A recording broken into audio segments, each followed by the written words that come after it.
Sabe aquele feedback, seja mais proativo? E a gente fica, tá, mas como?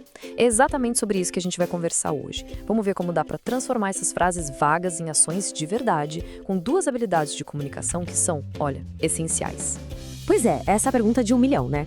Quem nunca ouviu algo como fulano é desorganizado ou precisa ser mais assertivo? O problema desses rótulos é que eles não ajudam em nada. Eles paralisam. A gente não sabe para onde ir, o que fazer. Então, como é que a gente sai desse campo do julgamento e parte para ação de verdade? Olha, o segredo tá todo aqui. É uma mudança de foco. Líderes que realmente fazem a diferença não ficam presos em rótulos. Eles olham para outra coisa, algo muito mais poderoso. Comportamentos. Aquilo que a gente pode ver, sabe? Ações concretas.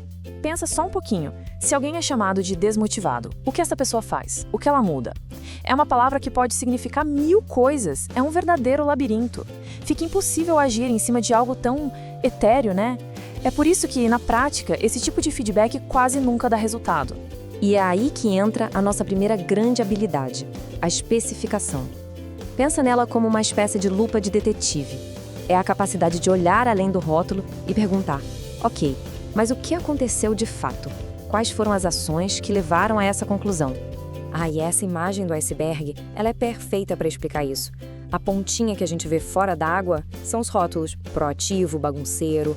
Mas o que sustenta essa pontinha, a parte gigante que está submersa, são os comportamentos, as ações que a gente pode observar. É ali debaixo da água que a mágica acontece. É lá que a gente consegue mudar as coisas. Olha só esse exemplo, que claro que fica. De um lado, ele é bagunceiro. Isso é um julgamento, pode ser qualquer coisa. Agora, do outro lado, ele deixa papéis na mesa depois do trabalho. Isso é um comportamento, é um fato, dá pra ver. E o mais importante, dá pra mudar. A pessoa sabe exatamente o que precisa ser feito. E essa ilustração aqui, ela resume o processo todo de um jeito genial.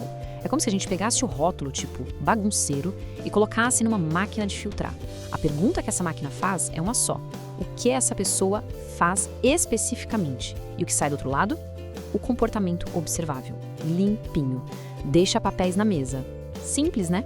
E muito, muito poderoso. Ok, beleza, já entendemos como ser mais específicos. Mas não adianta nada a gente ser super claro se a outra pessoa não entendeu o que a gente quis dizer, certo? A comunicação não acontece. É aí que entra a nossa segunda habilidade fundamental, o ciclo da paráfrase. É que a gente costuma pensar em comunicação como um monólogo, né?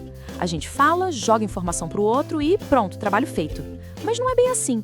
A comunicação de verdade é um diálogo. É como jogar bola. A parte mais importante não é só lançar a bola, é ter certeza de que a outra pessoa pegou.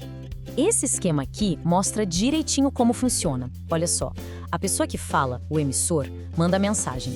Quem ouve, o receptor, não se limita a balançar a cabeça dizendo que sim. Ele escuta, processa e devolve a mensagem com as próprias palavras. Deixa eu ver se eu entendi. O resultado disso é uma conexão genuína. A pessoa se sente ouvida de verdade. E qualquer ruído na comunicação é corrigido ali, na hora, antes de virar uma bola de neve. E a chave mestra para abrir essa porta é essa frase aí. Deixa eu ver se eu entendi direito.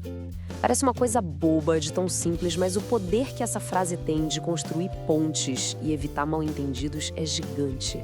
É uma ferramenta incrível. Bom, e agora? Como a gente junta tudo isso? Como a especificação e a paráfrase se conectam para criar um feedback que de fato funciona? A resposta é que elas são as peças que faltavam num quebra-cabeça. O modelo de comunicação muito conhecido e respeitado. É o chamado modelo SCI. É bem simples de entender. Ele divide o feedback em 3 partes, todas baseadas em fatos. S de situação, quando e onde aconteceu. C de comportamento, o que foi observado exatamente. E I de impacto, qual foi o resultado daquela ação. Sem achismos, sem julgamento, só fatos. E aqui é que tudo se encaixa. A mágica acontece aqui. Lembra da especificação, nossa primeira habilidade? É ela que a gente usa para preencher o C de comportamento. E a paráfrase é a ferramenta perfeita para checar se a pessoa entendeu o I de impacto. Ou seja, essas duas habilidades são um motor que faz o modelo SCI rodar na vida real. Ok, tudo isso é muito legal, mas e na prática? Como a gente leva isso para a próxima conversa de feedback? A boa notícia é que dá para começar hoje mesmo. É só ter em mente um checklist bem simples. Então, antes de começar a conversa, é bom dar uma parada e seguir esses 3 passinhos. Primeiro, qual é o rótulo que veio na cabeça? Segundo, se perguntar o que especificamente a pessoa fez para eu pensar isso. E terceiro, o passo final, na hora de conversar, falar apenas desse comportamento que foi observado. Mais nada, simples, direto e muito mais eficaz. Então, para a gente fechar, fica aqui uma provocação para pensar. Qual foi o último rótulo ou julgamento que passou pela cabeça, seja sobre alguém ou sobre nós mesmos? Qual é o comportamento real observável que está escondido ali por trás? Fazer esse exercício, transformar esse rótulo em um fato, pode ser o primeiro passo para uma comunicação muito mais clara e produtiva.